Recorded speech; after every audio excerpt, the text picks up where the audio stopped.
Not sure how you ladies and gentlemen are about your cars, but for me, I know when I know. And what I mean by that is I'll see a particular car and it just, for lack of a better expression, speaks to me. Like this did when I saw it. There's just features about it that drew me to it.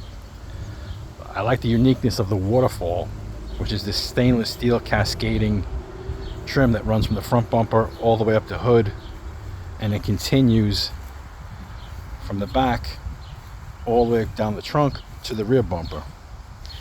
It's very unique, not something I've seen before, and kind of really sets the car apart. And there's just a couple of things that are kind of period correct, which, like vent windows, which I think they phased out in the early 70s. Nothing special about it, just a little glass triangle you can pop open, get a little fresh air into your car. But it's not something you see anymore. And these actually still work, and they even lock. The other thing was the split windshield. It's actually two separate pieces with a center post, which most car manufacturers phased out in the early 50s. But different.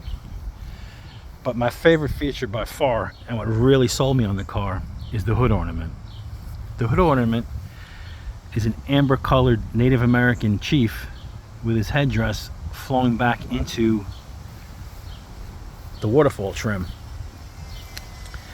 And what I think is really cool about this is it takes a bulb, so when you have your lights on, it illuminates. So like at night, his face is illuminated, which I can't wait to see when I get this thing back together and running. Pontiac used the chief as their logo from their inception in the mid-20s up until the mid-60s. And it kind of pays homage to their history, because Pontiac took their name from a Native American Ottawa chief who had the name Pontiac. That's also where Pontiac, Michigan gets its name from. Somewhere around the mid-60s they abandoned it and went to an arrowhead, which they used up until their end in 2010, when the brand was discontinued by General Motors, unfortunately. So, just a little history.